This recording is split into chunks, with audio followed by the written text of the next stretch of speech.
بسم اللہ الرحمن الرحیم، السلام علیکم۔ بدقسمتی ہے لیکن ہے ایک تلخ حقیقت کہ اس ملک کے اصل مسائل جو اس ریاست کے سٹرکچرل پرابلم ہے، جو اس کے اکانومی کے مسائل ہیں، اس پہ بات نہیں ہو پا رہی ہے اور ہر وقت کچھ اور ایشوز کا غلغلہ ہوتا ہے۔ آج کل ایک تو آڈیو ویڈیو لیکس کا غلغلہ ہے، لیکن ایک مسئلہ یہ ہے کہ میرے مہمان بھی شریف اور خاندانی آدمی ہے اور ہمیں بھی اپنے بڑوں نے یہ نہیں سکھایا ہے، تو اس پہ تو نہ ہم نے پہلے بات کی ہے نہ آج بات کریں گے۔ دوسرا، آج کل این آر او کا بہت غلغلہ ہے، تو آج کے جرگے میں ہم اس پہ بات کریں گے کہ کس کس نے این آر او لیا، کس کو دیا گیا اور کس کو نہیں دیا گیا، اور ساتھ ہی ہم ملک کی سیاست اور بالخصوص پنجاب کی سیاست پہ بات کریں گے۔ اور میرے ساتھ مہمان ہیں آج کے جرگے میں، عہدے ان کے پاس اتنے ہیں، مناصب، بائی پروفیشن تو وکیل ہے، نائب صدر ہیں مسلم لیگ پنجاب کے، شہباز شریف صاحب کے ترجمان ہے، صوبائی اسمبلی کے ممبر ہیں اور معاون خصوصی ہے، وزیر اعظم پاکستان ہیں، تو جناب ملک احمد خان صاحب۔ ملک صاحب بہت شکریہ۔ اور سب سے پہلے عام تاثر یہی تھا اس دوران کہ جی جنرل قمر جاوید باجوہ صاحب آپ کا بہت قریب تھے اور آپ ہی پارٹی کی طرف سے ان کے ساتھ آنا جانا کیا کرتے تھے، تو جنرل باجوہ صاحب اور آپ کا کیا رشتہ تھا، کیا تعلق تھا؟ جنرل باجوہ بہت محترم ہیں، میرے بھائی ہیں، میرے عزیز دوست ہیں، صابر خان صاحب، ان کی عزیزداری ہے اور میری ان سے قربت داری ہے۔ تو میں جب سے جنرل باجوہ سے ملا، میری ان سے جب سے ملاقات ہوئی تو انہوں نے ہمیشہ بڑا احترام دیا، and it is always like elder brother. لیکن یہ بات کہ ان کے ساتھ میری کوئی سیاسی بات ہوتی تھی، یہ کبھی بھی نہیں تھی، اٹ واز نیور دیر۔ اچھا۔ اور ایک لمبے عرصے تک نہیں تھی۔ پھر جب کچھ عرصے کے بعد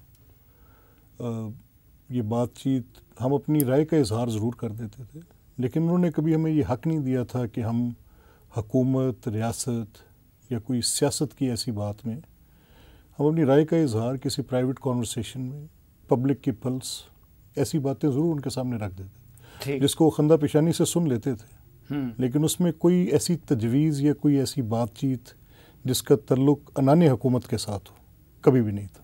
اچھا، اب اس میں تو کوئی شک ہی نہیں رہا کہ 2018 کا الیکشن بنیادی طور پر سلیکشن تھا اور عمران خان کو وزیر اعظم بنوانے والے جنرل قمر جاوید باجوہ اور جنرل فیض حمید صاحب تھے۔ ٹھیک، اس سے آپ اتفاق کرتے ہیں، لیکن بیچ میں پھر عمران خان صاحب یہ کہتے رہے کہ جب میاں نواز شریف صاحب علاج کے لیے باہر چلے گئے تو وہ یہ کہہ رہے کہ جی یہ این آر او کے تحت ہوا اور جنرل باجوہ صاحب نے ان کو جانے دیا، تو ایسا ہوا تھا؟ یہ صاحب بالکل غلط بات ہے۔ یہ میں آپ سے دو باتوں پہ وضاحت کرتا ہوں، بیکاز میں اس کی ایک ایک ڈیٹیل کا واقف ہوں کہ کیسے ہوا۔ جب میاں نواز شریف صاحب نیب کی حراست میں بیمار ہوئے، جب ان کی رپورٹس آئیں اور پلیٹلیٹس فال کیے، تو اس وقت خدشہ یہ تھا کہ یہ بیماری ڈائگنوز نہیں ہو پا رہی، یہ کیا ہے۔ اس بیماری کی ڈائگنوسس کے لیے ایک ڈاکٹر جو مرحوم بعد میں فوت ہو گئے، کراچی سے، شمسی صاحب، وہ تشریف لائے، وہ ایکسپرٹ تھے پلیٹلیٹس کے کاؤنٹ کا۔ آپ کو یاد ہوگا کہ انہوں نے وہ کووڈ کے دوران پلازما والی تھیوری بھی انہوں نے دی، جو پہلے بڑی ان ایکسیپٹیبل ہو رہی تھی، پھر دنیا نے تسلیم کیا اور وہ بات مانی گئی۔ تو وہ اس فیلڈ میں ان کی مہارت جو تھی وہ بہت زیادہ تھی۔ انہوں نے یہ آ کر کہا کہ یہ اسٹریٹ اوے ڈائگنوسس نہیں ہے، اس میں کوئی انڈر لائنگ ڈیزیز ہو سکتی ہے۔ تو اس پر ان کی یہ رائے تھی کہ ایدر ان کو واپس اسی معالج کے پاس بھیج دیا جائے اور وہ دیکھ لیں کہ وہ ان کو کیسے مینٹین کرتے ہیں کلینکلی۔ ابھی ہم ڈائگنوز نہیں کر سکتے کہ یہ کیا ہوگا۔ یہ بڑی ورنگ خبر تھی، اس پر سب کو تشویش ہوئی۔ یہی رپورٹ عمران خان کی کبھی، اب ان کا نام تھا ای سی ایل پہ، پہلا تو تھا matter related to the custody, جو کہ کورٹ کے ساتھ تھا، تو کورٹ نے وہ چیز اپنے حکم کے اندر کہی کہ ان کی کسٹڈی گورنمنٹ ریلیز کر دے، تو اس میں تو جنرل باجوہ، لیکن یہ عمران خان صاحب اور ان کے ساتھی خلوتوں میں یہ بتاتے تھے کہ ان کی رپورٹس جو تھی میڈیکل ٹیسٹ کے، ان کو D G I S I اور اس طرح کے لوگ مینیپولیٹ کرتے رہے؟ نہیں، دس از ایبسلیوٹلی بیس لیس. یہ میں آپ کو اس بات کی تصدیق کر سکتا ہوں، اور اس کی دو وجوہات ہیں. نمبر 1، دیکھیں یہ رپورٹس جو تھیں، انیشل رپورٹس جو تھیں پہلے، جب یہ بیماری کا ان کا معاملہ سامنے آیا تو ان رپورٹس کی بیسس پر آیا جس میں کسی D G I S I کا کوئی تعلق نہیں تھا، اور وہ پنجاب گورنمنٹ کی کسٹڈی میں تھے. ان کو نیب کی کسٹڈی سے، نیب کی بلڈنگ سے جو ٹھوکر نیاز بھیجا گیا، وہاں سے ہاسپٹل شفٹ کیا گیا. وہ پہلے ایک اور مقدمے میں کوٹ لکھپت جیل میں تھے، پھر ایک اور مقدمے کی انویسٹیگیشن کے لیے کورٹ سے ان کی کسٹڈی نیب کی حراست میں بھیجی گئی تھی.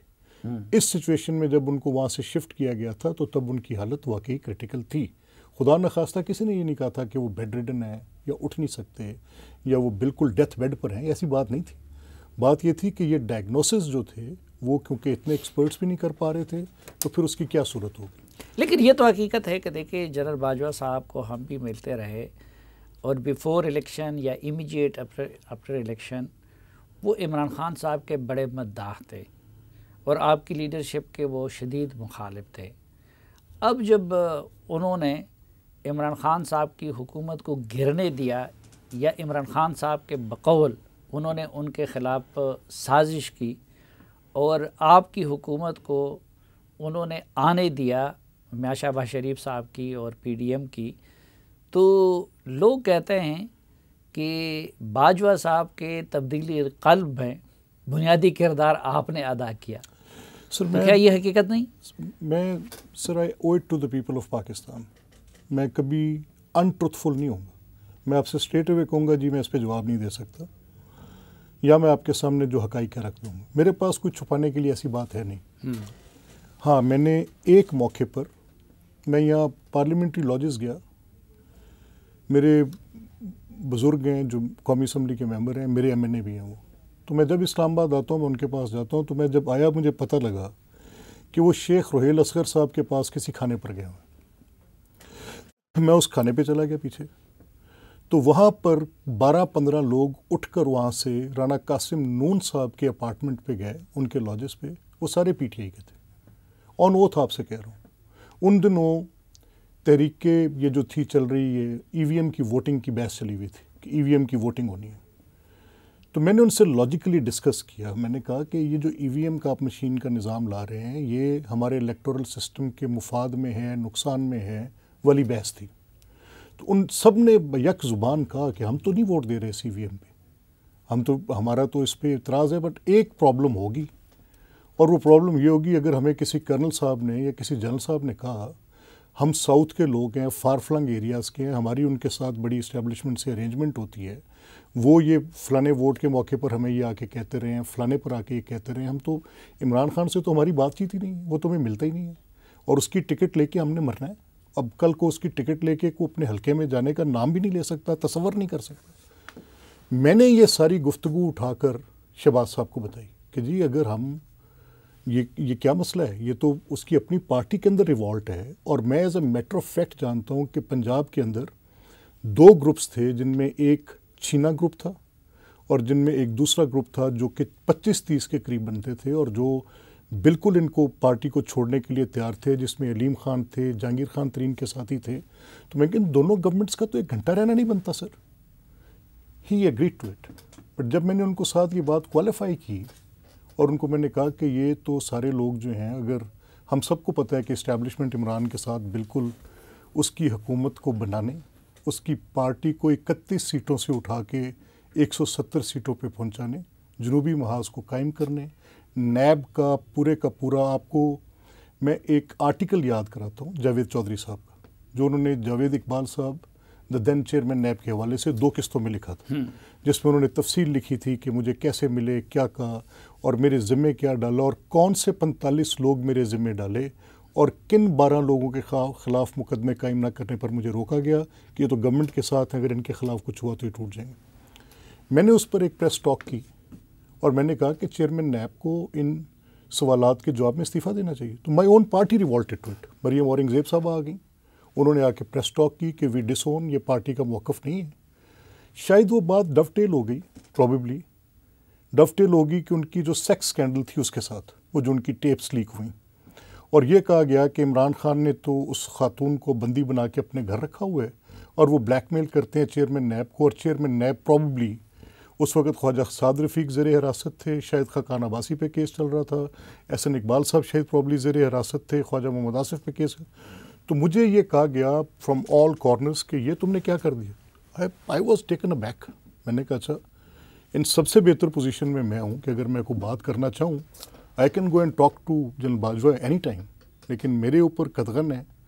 مجھے انہوں نے بڑا فرینکلی کہا کہ تو جس پارٹی میں ہے میرے پاس کوئی سیاسی بات تو نہیں کرنی. And this relation ship remain there for a long time. میں ان کے پاس جاتا تھا، ملتا تھا، کبھی کوئی سیاست کی بات نہیں.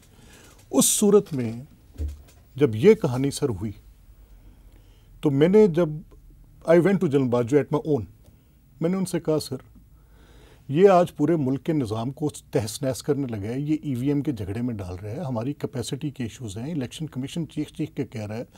آئی owe it as a national duty کہ میں آپ کے پاس آ کے یہ بات کروں کہ یہ 12-15 لوگ اس کی پارٹی کے اس کو چھوڑ رہے ہیں اور وہ کہتے ہیں ہمیں ایک ہی ڈر ہے کہ ہمیں ڈی جی آئے اس وقت جنرل فیاض حمید تھے، ان کے آفس سے ہمیں کھینچ کے واپس ووٹوں پہ نہ ڈالا جائے، وہ مداخلت بند کر دیں، ہم تو صبح چھوڑ دیں.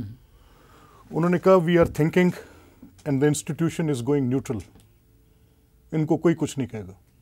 میں نے واپس آ کے ان سارے لوگوں کو کہا، اس میں ڈھانڈلا صاحب تھے، میں نے ان سے کہا، ان میں رانا قاسم نون تھے، زندہ لوگ بیٹھے ہیں، ان سب کو میں نے کہا کہ آپ کو کوئی کچھ نہیں کہے گا. بٹ رات کو پھر انہوں نے کہا یار ہمیں تو کرنیلوں کی فونیں آ گئی ہیں، ہم تو ووٹ دیں گے ای وی ایم پہ، تو تم نے ہمارے ساتھ کیا بات کی؟ تم نے کہا تو ہمارے ساتھ ہمیں مار کے چلا گیا. I felt very embarrassed. مجھے ملے اس کے تھوڑے عرصے بعد، میں نے کہا سر میں تو پہلے ہی آپ کے ساتھ کوئی سیاسی بات میں میری ہمت ہی نہیں ہے میں بات کروں. تو انہوں نے کہا کہ یہ جو الائز ہیں یہ ان کی کیا پوزیشن ہے، ول دے ووٹ فار دیٹ، اور یہ الائز جو ہیں انہوں نے کہا بٹ سمپل پوائنٹ از کہ ہم اس میں نیوٹرل ہیں. تو وہ عقدہ تو پھر بعد میں کھلا، وہ عقدہ نہیں ہے. تو اس سے ایک مراد تو یہ لی جاتی ہے کہ جو عمران خان الزام لگاتے ہیں کہ جنرل باجوہ صاحب ڈبل گیم کرتے تھے، یا پھر یہ تھا کہ کوئی جنرل باجوہ صاحب کے احکامات کو بھی نہیں مانا جا رہا تھا اور ان کے ساتھ ڈبل گیم ہو رہا تھا. سر دیکھیں بات یہ ہے کہ یہ ویل ود ان ویل میں نے تو کریٹ نہیں کیا نا. یہ کیا پہلی بار wheel within wheel create ہو گیا تھا؟ یہ wheel within wheel general Kayani کے ٹائم پہ بھی تھا، یہ ویل ود ان ویل اس سے پہلے بھی تھا. آپ مجھ سے بہتر اس کو جانتے ہیں. میں تو کوئی سول ملٹری ریلیشن شپس کا کوئی بہت ایکسپرٹ نہیں ہوں، کوئی انسٹیٹیوشنل ورکنگ کا ایکسپرٹ نہیں ہوں. بٹ میں یہ بات جانتا ہوں کہ general Bajwa wanted a clear cut neutrality. ان کو یہ احساس تھا کہ عمران اور اس کی ٹیم نے اس ملک کے ساتھ برا کیا. ان کو یہ احساس تھا کہ پوری سپورٹ دینے کے باوجود بھی ان سے ملک چلا نہیں. ان کو یہ احساس تھا کہ اس معیشت کی تباہی اتار دی. وہ ناقد تھے پی ایم ایل این کی اس اکنامک پالیسی کے بھی، جس میں وہ سمجھتے تھے کہ جب ڈالرز کو اور بیلنس آف پیمنٹس کو اور پھر گروتھ کی اس اسٹریٹجی کو، ڈیٹ بیسڈ گروتھ کی اس اسٹریٹجی کو، یا پھر اس چیز پر کہ ایکسپورٹ بیسڈ گروتھ ہو تو وہ ایکچوئل گروتھ ہوتی ہے، ان کی یہ باتیں تھیں. لیکن ان کے ساتھ جب وہ اسٹیبلٹی کو پرسو کرنا چاہتے تھے، حفیظ شیخ کی وہ تعریف کیا کرتے تھے کہ از ڈوئنگ رائٹ. شوکت ترین صاحب نے آ کر جو کیا، اور اس سے پہلے جو ان کی گورنمنٹ نے ان ساری ارینجمنٹس کے اندر ایک اکنامک ڈیزاسٹر کیا. آپ نہیں سمجھتے کہ جو کچھ اس وقت شوکت ترین نے کیا اس وقت ڈار صاحب وہی کر رہے ہیں؟ نہیں سر، دیر از اے ڈفرینس. میں آپ کو ایک آنیسٹ بات بتاؤں. Pakistan as a political economy, اس میں آپ جو بھی کہیں، جو میں بھی کہوں، آپ مجھے بتائیں نا کوئی میکنزم 22 کروڑ لوگوں کو. میں کوئی ایکسپرٹ نہیں ہوں اکانومی کا، میں تو ایز اے پولیٹیکل انسائٹ اس پہ آپ کو دے سکتا ہوں. جو روزمرہ دیکھتا ہوں میرا مشاہدہ وہ ہے، یہ میرا ایریا آف ایکسپرٹیز نہیں ہے. میرے مشاہدے میں یہ ہے کہ 22 کروڑ لوگوں کا ملک ایک ایسے ٹیکس کے نظام میں جس میں 97% لوگ ٹیکس کے زون میں نہیں ہیں، اگر ہیں بھی تو ریفارمز مانگتے ہیں. انڈائریکٹ ٹیکسز کا بوجھ غربت میں بے تحاشا اضافہ کرتا ہے. اس کو کون ریفارم کرے گا؟ 70 سال سے کوئی صحیح ہے؟ اگر انسٹیٹیوشنل ہے، ایف بی آر کی ہے، فائنانس منسٹری کی ہے، تو اس پولیٹیکل اکانومی کو چلانے کے لیے آپ کے پاس مینیجریل سکلز ریکوائرڈ ہے، آپ کے پاس ایک لیڈرشپ ریکوائرڈ ہے. Yes, correctness is required, but اس سچویشن میں اگر اسحاق ڈار کی جو ایبلٹی ہے، not in love to him, کہ کسی بنیاد پہ میں کہہ رہا ہوں، آپ نے جب یہ اس کی گراؤنڈ ریئلٹیز کے مطابق ہر ملک کے اپنے خد و خال ہیں معاشی، جب آپ نے اس کو ایسے کرنا ہے کہ رائٹ ٹیکسٹ بک ریزننگ پہ رکھ کے آپ نے اپنی ارینجمنٹس کرنی ہے، اور ایک آپ نے اس فکسیٹڈ سچویشن میں اس نظام کو چلانا ہے، اس 22-23 کروڑ لوگوں کے، تو یہ دو مختلف پہلو ہیں سر۔ تو ایک بریک مجھے لینی پڑتی ہے، واپس آئیں گے تو ملک احمد خان صاحب کے ساتھ گفتگو کا سلسلہ آگے بڑھائیں گے، ہمارے ساتھ رہیے۔ ایک بار پھر خوش آمدید آپ کو جرگے میں۔ ہمارے ساتھ ہیں وزیر اعظم کے معاون خصوصی جناب ملک احمد خان صاحب۔ ملک صاحب، آپ نے جب شروع میں میرے ساتھ اس کو تسلیم کیا کہ 2018 کا الیکشن نہیں تھا بلکہ سلیکشن تھا، تو آپ نہیں سمجھتے کہ اس میں جنرل باجوہ صاحب اور جنرل فیض حمید صاحب نے جو کچھ کیا، انہوں نے اپنے آئینی حد سے تجاوز کیا، وائلیشن کی؟ نہیں صاحب، یہ میں تو ایک بائی اسٹینڈر کے طور پہ یہ بات کر رہا ہوں نا، جس نے یہ بھگتی ہے۔ میں ایک پولیٹیکل ورکر ہوں۔ پری الیکشنز جو حالات تھے، اس میں ایک پولیٹیکل پارٹی ٹرم ہو رہی تھی، اس میں سٹنگ چیف منسٹرز کے خلاف نیب ایکٹیویٹ ہو رہی تھی، وہ 56 companies, do you remember that? وہ واحد ریفارم تھی جس کے بغیر ملک چل نہیں سکتا تھا۔ وہ زیادتی ڈاکٹر عشرت حسین نے اپنی کتاب میں گورننگ دا ان گورنیبل کے اندر یہ بڑا کلیئرلی لکھا کہ اگر کوئی ریفارم پاکستان کو رائٹ ڈائریکشن میں ڈال رہی تھی تو پنجاب کی وہ اسٹرکچرل ریفارم تھی جس نے انکرنسٹک بسیدہ 100 سال پرانے اتار کے پھینکے۔ ان 56 کمپنیز کی ریفارم کو اوپر ہمیں کلپبل گردانا گیا، ہمیں نیب کے اندر سٹنگ چیف منسٹر کو بلا کے بٹھا دیا۔ اب یہ کیسے ہو رہا تھا؟ اس پہ ہمارے نیب سے یہ سب کچھ کون کروا رہا تھا؟ سر دیکھیں، میں if I would have direct evidence to that، میں آپ سے کہوں میرے پاس ایک ڈائریکٹ ایویڈنس ہے، اور وہ عمران خان کے NRO کا۔ وہ کیا ہے؟ یہ جب ان کا بنی گالہ کا گھر تھا، اس کا جو کیس تھا، اس میں جب سٹوریز کانکاکٹ ہو رہی تھیں، پہلے ایک ورژن آ رہا تھا، پھر دوسرا ورژن آ رہا تھا، ٹریل بتائی نہیں جائی پا رہی تھی۔ پہلے ایک نیازی سروسز کی کوئی ایک ڈیٹیل آئی کہ وہ ایک آف شور ہے اور اس کے ساتھ معاملات ہیں، پھر وہ ان کی وائف جمائمہ کے ایک گفٹ کا ذکر آ گیا، بٹ سم ہاؤ ایک منی ٹریل تو ریکوائرڈ تھی نا سر۔ وہ کس طرح سے لک میں، مجھے بڑا شدید اعتراض ہے محترم ثاقب نثار صاحب پر، he was the chief justice, مجھے ان کے فیصلے پر اعتراض ہے۔ انہوں نے کل اپنی لیڈ سٹوری میں انصار عباسی صاحب نے یہ لکھا کہ یہ سب بکواس ہے۔ اب بکواس ایک بڑا عجیب سا لفظ ہے، مجھے برا لگا۔ میں نے ان پر الزام لگایا ہے کہ انہوں نے 70 سال کی جورسڈکشن بدلی ہے پاکستان کی، بلکہ اس سے بھی قبل کی۔ انہوں نے اپنے لکھے ہوئے فیصلے، رانا آفتاب احمد خان کا کیس تھا جس میں کورٹ آف کمپیٹنٹ جورسڈکشن کی انہوں نے وضاحت کی تھی کہ یہ جو 62 اور 63 والے معاملے میں ڈسکوالیفیکیشن ہوگی، کورٹ آف کمپیٹنٹ جورسڈکشن وہ ہوگی جو ٹرائل کرنے کے بعد، شہادت قلم بند کرنے کے بعد کسی کو سزا دے گی، نہ چاہے جائے کہ سپریم کورٹ کے اندر بیٹھ کے دے دی۔ تو وہ کیا فرق تھا جو ثاقب نثار صاحب نے یہ سب آبیٹر کریٹ کیا؟ میری بات کو تم نے بکواس کہہ دیا، لیکن میں یہ کہتا ہوں کہ حقائق پر مبنی، آج میں اپنی بات کو یہیں تک روکوں گا sir, it will carry on because it relates to the supreme court. نہیں، یہ تو ایک جج کا استحقاق ہے، بالکل وہ کسی چیز کو کسی طرح انٹرپریٹ کرے، سر اس نے صرف آئین کو انٹرپریٹ کرنا، چاہے وہ بھلے سے سپریم کورٹ کا جج ہے، وہ آئین ری رائٹ نہیں کر سکتا۔ آج سپریم کورٹ نے آئین کو ری رائٹ کیا ہے پنجاب اسمبلی کے ممبرز کے کیس میں، مجھے اس پر بھی اعتراض ہے۔ میں یہ دونوں باتیں ان کے سامنے جا کر کہہ سکتا ہوں۔ میرا مسئلہ کیا ہے؟ میں یہ کہہ رہا ہوں کہ اگر آپ بحیثیت جج ایگزیکٹو کے اختیار کو انکروچ کر لیں گے اور وہ JIT قائم کریں گے جس JIT نے دہشت گردی کے قانون کے تابع تشکیل پانا ہے، اور اس کو آپ تشکیل دے دیں گے فائنینشیل کرائم کے، ایک الیجڈ فائنینشیل کرائم کے کیس میں، میرا اعتراض یہ ہوگا کہ نان ڈیکلریٹری رجیم، اور پھر آپ نے 7 سال 4 سال 3 سال اسٹیٹ کی مشینری کو اس برے طریقے سے 7 سے 11 بجے تک پورے میڈیا ہاؤسز پہ، میاں نواز شریف پوچھا یہ ایون فیلڈ فلیٹ کا بتاؤ، اس وقت کا پوچھا جب نان ڈیکلریٹری رجیم تھی، اور اس وقت کا حساب مانگا کہ اس قانون کے تابع بتاؤ آپ نیب کے لاء کے تحت۔ وی اسٹوڈ ونڈیکیٹڈ جب یہ براڈ شیٹ آیا، جب یہ جسٹس عظمت سعید شیخ والی کہانی آپ کے سامنے آئی، یہ جب اس کے بعد باقی معاملات آپ کے سامنے آئے وہ وی اسٹوڈ ونڈیکیٹڈ. نہیں تو جوڈیشری اور نیب کیا یہ سب کچھ اپنے طے کر رہی تھی؟ دیکھیں سر، میں جو بات کہہ سکتا ہوں جس کا میرے پاس ثبوت ہے وہ میں نے آپ سے 3 بار عرض کیا کہ یہ جو NRO جس میں عمران خان کی صداقت اور امانت دونوں جنرل باجوہ کے مرہون منت ہیں، یہ میرے پاس ایویڈنس ہے. بیونڈ دیٹ میرے پاس اگر ایویڈنس ہوتا تو میں آپ کو اسٹریٹ اوے کہتا کہ سر یہ ایویڈنس میرے پاس ہے. یعنی آپ یہ کہنا چاہتے ہیں کہ جوڈیشری سے ان کو صادق اور امین کا سرٹیفکیٹ دلوانے میں جنرل باجوہ نے وہ NRO دیا اور عمران کو ڈسکوالیفیکیشن سے بچوایا.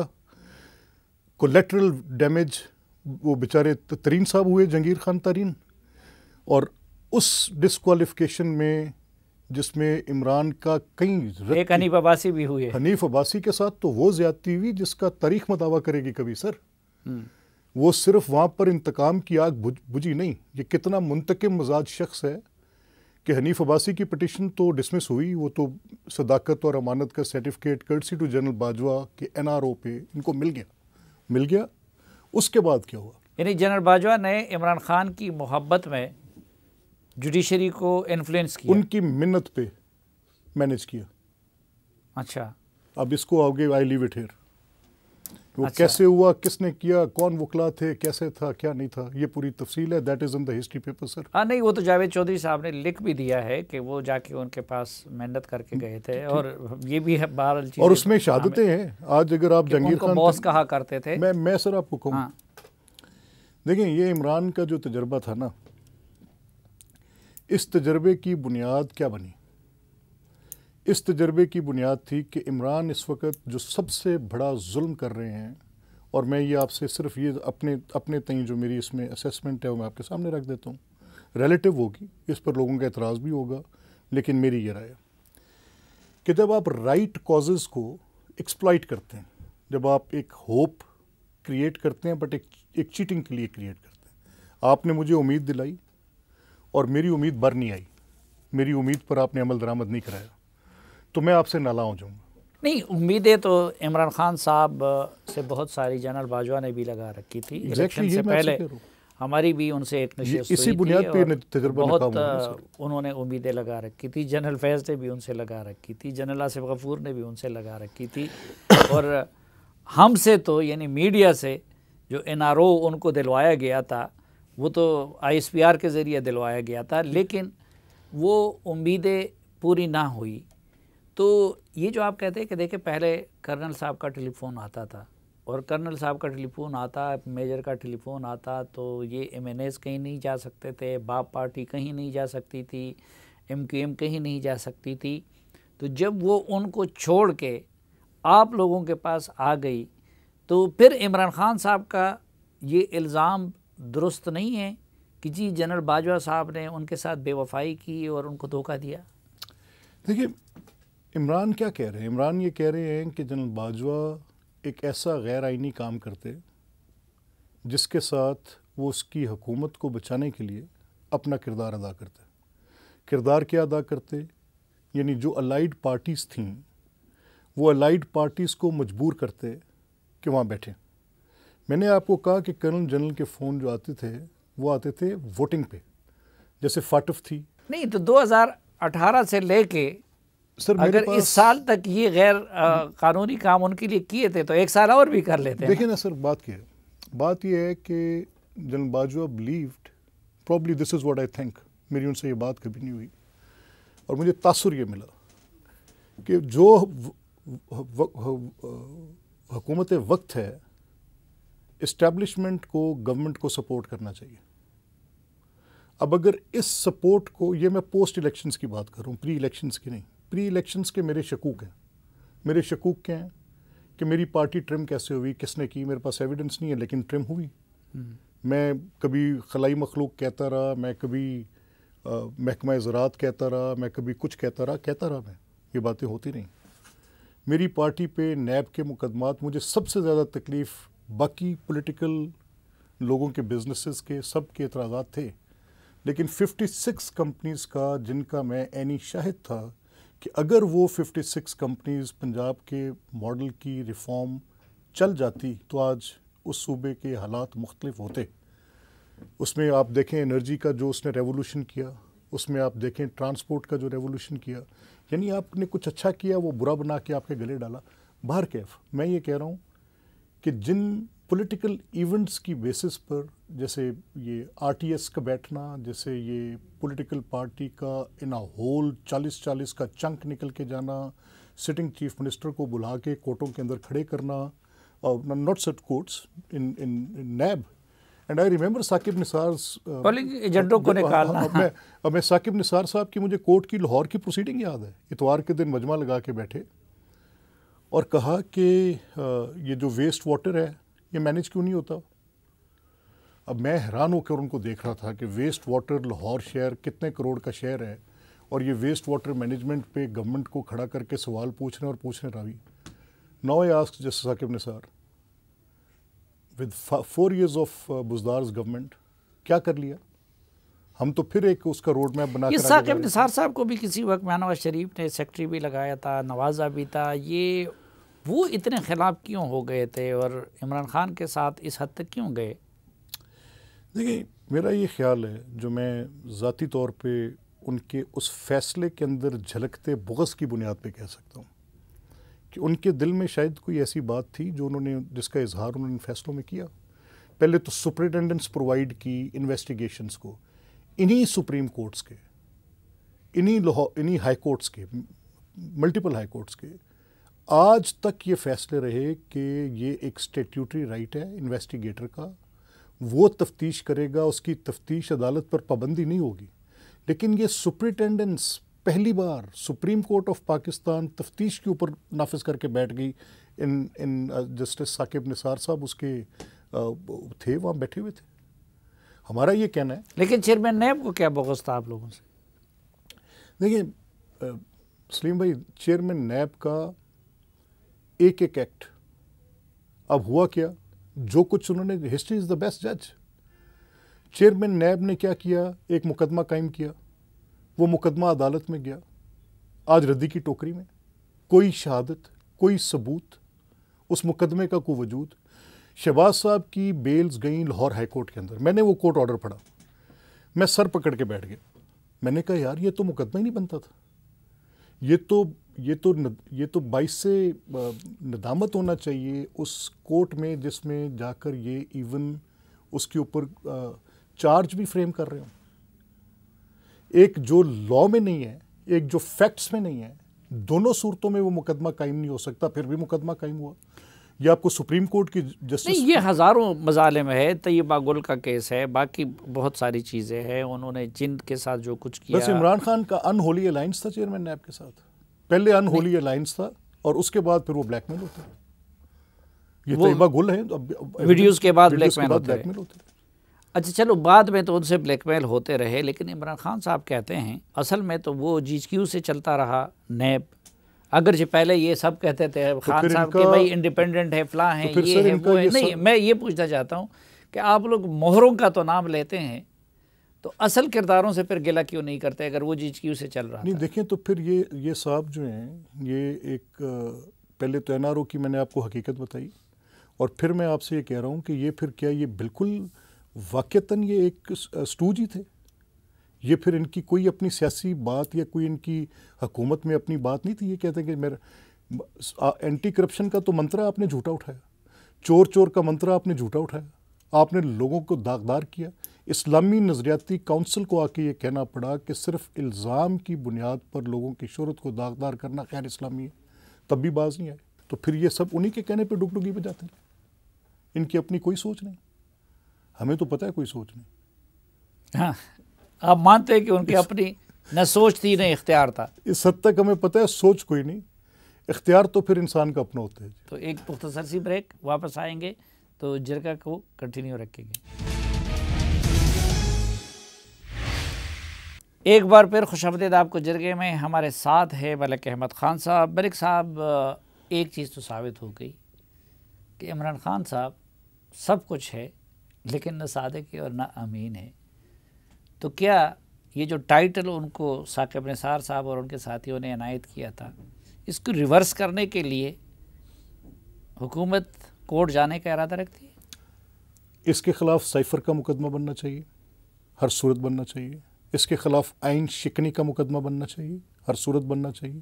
اس کے وہ قاسم سوری صاحب کے ساتھ اس کے پرسوینٹ جو ڈاکٹر الوی کا ایکٹ تھا سپریم کورٹ کے اندر جا کے جو سیٹ اسائڈ ہوا تھا ڈیسولوشن آف اسمبلیز کا، اس سے بڑا شب خون پاکستان کے آئین پر نہیں ہو سکتا. یعنی آپ اسمبلی توڑ دے کے معاملے میں جو سپریم کورٹ کا فیصلہ ہے جس میں ان سب کو آئین شکنی کا مرتکب قرار دیا ہے. Sir playing fraud on the constitution کیا کہ ایک خط جو کہ جعلی خط ہے، جو کہ بعد میں ثابت ہوا کہ جعلی خط ہے، اس خط کو ایک سیلڈ انویلوپ میں قاسم سوری اسمبلی کے اندر پکڑتے ہیں اور اس پر بیسڈ ایک رولنگ دیتے ہیں. کس پروسیجر میں؟ جس میں وہ رولنگ دے نہیں سکتے سوائے ووٹنگ کرانے کے اور کچھ کا.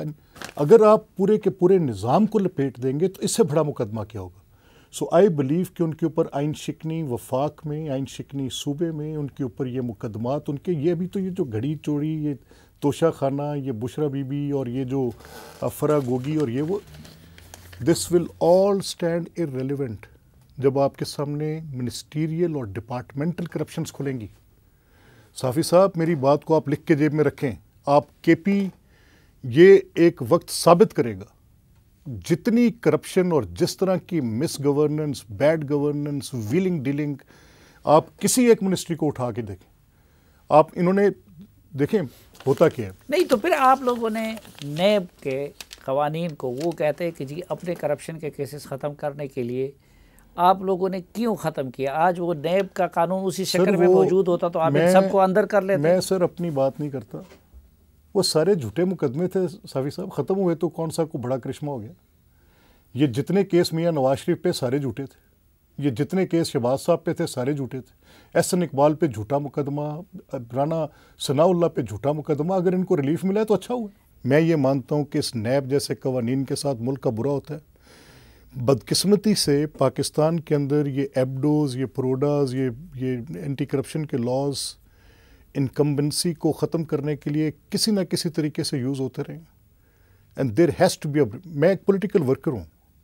میں اسٹیبلشمنٹ کے خلاف بات کر کے نہیں، اسٹیبلشمنٹ کو گالی دے کر نہیں، میں اسٹیبلشمنٹ کی اسٹرینتھ پر بیسڈ ہو کر نہیں. میں صرف یہ کہتا ہوں کہ کو ایگزسٹ کرو. جو آپ کا رول ہے اس ملک کے لیے سیکیورٹی کا، مجھے اس کو اپریشیٹ کرنا چاہیے. انٹیلیجنس کا مجھے اس کو اپریشیٹ کرنا چاہیے. پولیٹیکل لوگوں نے سی کریٹ کیا ہے نا sir. There has to be a grand sitting, grand national dialogue. There has to be a charter of economy. There has to be a truth and reconciliation commission. اس انداز میں جیسے ہم یہ ملک چلا رہے ہیں، یہ روز اربوں روپے کے نیچے جا رہا ہے. تو کیوں آپ نہیں بناتے یہ ساری چیزیں؟ آپ کی حکومت ہے، تینوں بڑی پارٹیاں. نہیں ایسے نہیں ہو سکتا سر، ایسے نہیں ہوگا. جھگڑا یہ ہے کہ اس پی ڈی ایم کا ایک میں آپ کو فائدہ بتا دوں. آل ڈیوائڈز، آل پولیٹیکل واکس کے مختلف نظریات کے لوگ، اس کا ایک کانسیکوینس ہوگا. ہر پولیٹیکل ایونٹ کا کانسیکوینس ہوتا ہے.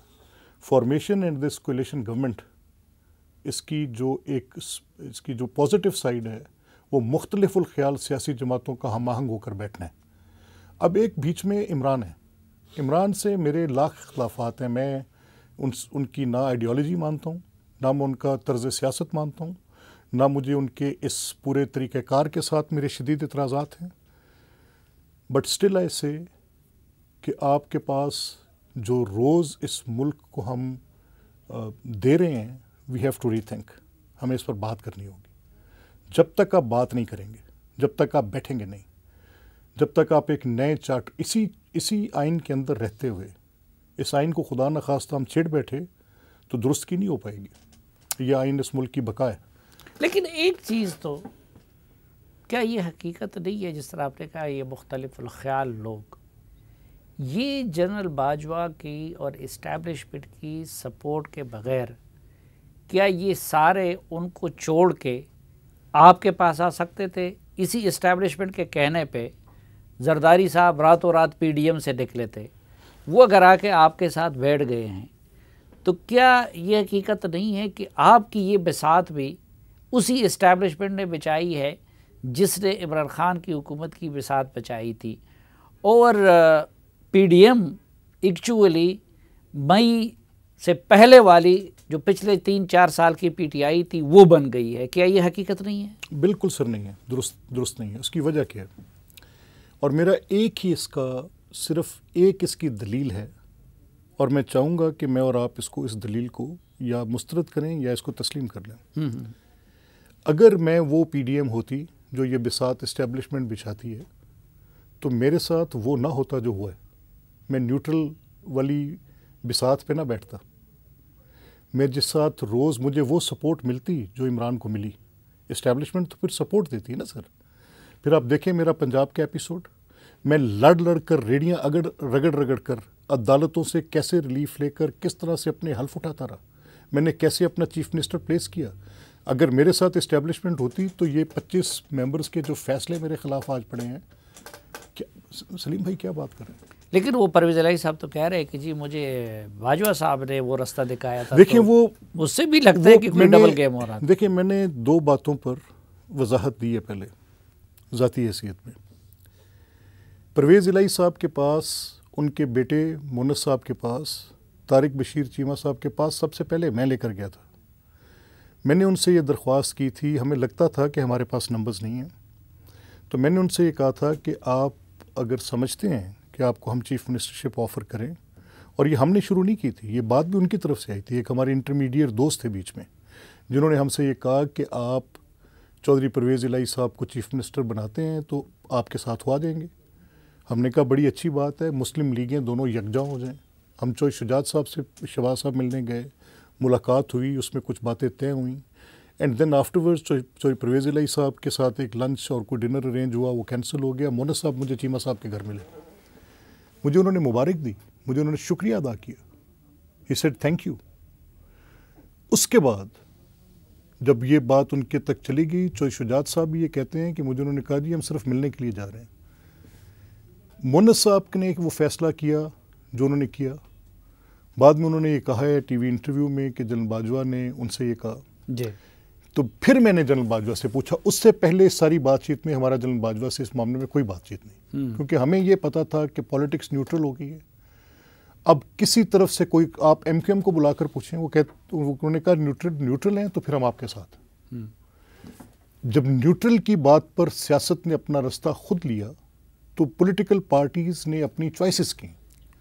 اس موقع پر میں نے جنرل باجوہ سے یہ پوچھا، انہوں نے کیا بتایا؟ انہوں نے کہا دیکھیں مجھے پرویز صاحب کا فون آیا، پہلے انہوں نے یہ کہا تھا کہ اب مسلم لیگ والے ہمارے پاس آئے ہیں تو ان کے ساتھ نے کہا آپ کی مرضی آپ کر لیں۔ پھر انہوں نے کہا اگلے دن کہ مونس کہتا ہے نہیں ہمیں مسلم لیگ کے ساتھ نہیں جانا چاہیے، پی ڈی ایم کے ساتھ نہیں جانا چاہیے، اور ہمیں جانا چاہیے عمران کے ساتھ۔ نے کہا آپ کی مرضی آپ کر لیں، I stand neutral, this it.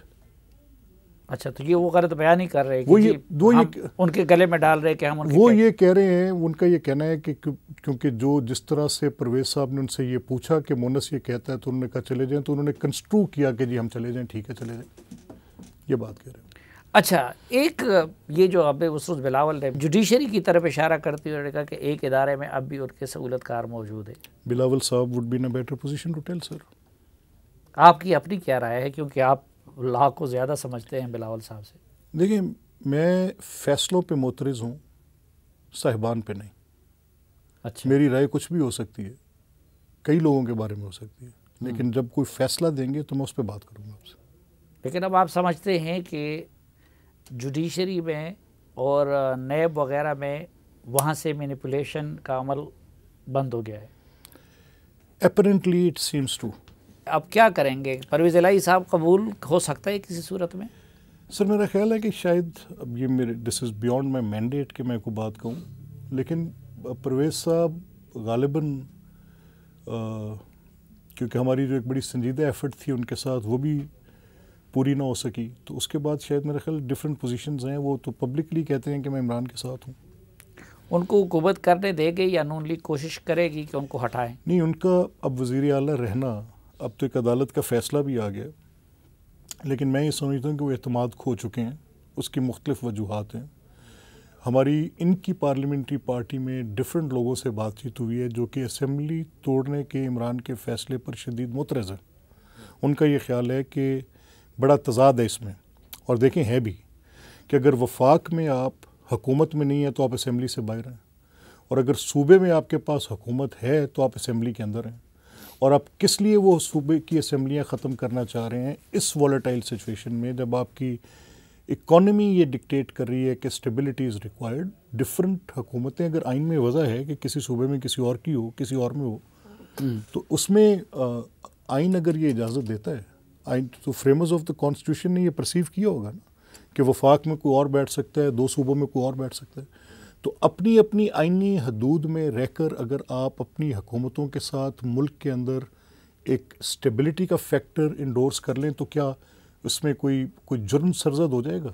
لیکن پرویز الہی کو ہٹانے کے لیے اور اعتماد کا ووٹ اپنے بندے کو دلوانے کے لیے کیا آپ کے پاس مطلوبہ تعداد ہے؟ سر یہ سوال ان پر ہے. پہلے تو اعتماد اور میجورٹی انہوں نے اظہار کرنا ہے، اس کا 186 انہوں نے پروف کرنا ہے. تو ہمارا یہ ماننا ہے کہ اگر ان کے پاس ہوتے تو وہ اسمبلی کا اجلاس کرنے سے بھاگتے نہ کرتے، اسپیکر اس پہ کوئی توجیہ تلاش نہ کرتے. لیکن اگر آپ کے پاس بھی ہوتے تو آپ عدم اعتماد کی تحریک واپس نہ لیتے؟ نہیں، دیکھیے میرے راستے میں تو سپریم کورٹ کا فیصلہ رکاوٹ ہے نا سر. یہ تو ایک تسلیم شدہ بات ہے کہ ان کے ساتھ پہلے بھی ان کی پارلیمنٹری پارٹی نے ریوالٹ کیا، اب وہی بغاوت پھر موجود ہے. میرا مسئلہ یہ ہے کہ میں وہ اس کو جا کے گنوا نہیں سکتا وہاں پہ. تو جو میرے پاس آئینی رستہ تھا وہ میں نے اختیار کیا. میں نے کہا یہ اعتماد کا ووٹ لیں، ہمیں تو پتہ ہے کہ ان کے نمبرز نہیں ہیں. تو آپ سپریم کورٹ اپنے اس فیصلے پہ نظر ثانی کے لیے 3 درخواستیں دی ہیں، ریویو لگا لیں. نہیں لگ رہا، نہیں لگ رہا ہے تو میرا اس یہ سے کیا ماننا مراد ہم لے لیں؟ میرا یہ ماننا ہے سر کہ جو آئین کو لکھنا وہ پارلیمنٹ کا کام ہے، اس کی تشریح سپریم کورٹ کرتی ہے. تشریحیں غلط بھی ہوتی ہیں، میں یہ مانتا ہوں کہ بیسک سٹرکچر کی تشریح اسی سپریم کورٹ سے غلط ہوئی ہے. تو آپ سمجھتے ہیں کہ حمزہ شہباز کے فیصلے میں سپریم کورٹ نے میں سر اس کو آئین کو لکھا ہے؟ میں ایسے ہی مانتا ہوں کہ جیسے بیسک سٹرکچر میں جس میں اپوائنٹمنٹ آف ججز بھی شامل ہیں، وہ تشریح بھی غلط ہو چکی ہے. وہ اس آئین کا مطمع نظر نہیں تھا کہ آپ اپنے کیس کے خود جج بن کے بیٹھ جائیں. سپریم کورٹ نے بیسک سٹرکچرز کی ججمنٹ میں غلط تشریح جس کا میں شدت سے مخالف ہوں، اور میں یہ کہتا ہوں کہ جو تشریح غلط ہو جائے پھر اس کے بہت دور اثرات آتے ہیں. آپ نے ایگزیکٹو کو اور پارلیمنٹ کو جوڈیشل ارینجمنٹ سے ڈائیورس کر دیا ہے، جو دنیا میں نہیں ہوتا. ہندوستان کی ایک ایگزامپل ہے لیکن ڈفرینٹ موڈ میں. جناب ملک احمد خان صاحب، ہمیں وقت دینے اور ہم سے بات کرنے کا بہت شکریہ. اس توقع کے ساتھ کہ پروگرام سے متعلق اپنی رائے سے آپ ہمیں آگاہ کرتے رہیں گے. ملک احمد خان صاحب کے ایک بار پھر شکریہ کے ساتھ آج کے جرگے سے اجازت چاہتا ہوں. اللہ حافظ.